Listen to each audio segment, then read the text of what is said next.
I think for me, it's been a wonderful opportunity to visit this character through the perspective of who I am. In the past, when I've done the character, I've pretty much tried to imitate Nell. And this time, I was encouraged by our director, Arthur Faria, to delve into her based on who Kecia is, not based on who Nell is.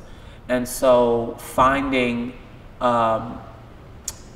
the meat of each persona and each song and relating that to Kecia has been, it's been a little challenging, but challenging in a good way, in that it's forced me to not just do anything by rote. Everything has to be fresh. The brilliance of Luther Henderson, who did the orchestrations and arrangements for the show, was that he took 5 voices and voiced them in the songs as if there were 20 people singing. So just about every note in a spectrum can be heard. And to sing that sometimes is very challenging. That music, as we know it now, has evolved from somewhere. And I hope that they become curious to know where it's come from and how do we get to where we are right now, and even be forward thinking in where might it go based on the trends that we saw, in history. And hopefully Ain't Misbehavin' will be a part of that.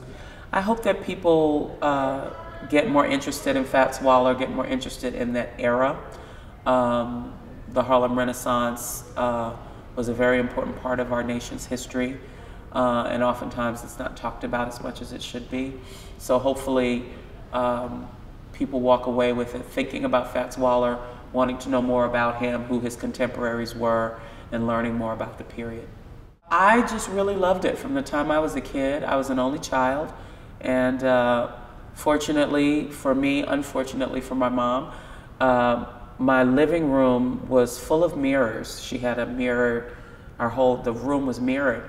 And so that began for me a bunch of imitating what I saw on television, imitating what I heard on records.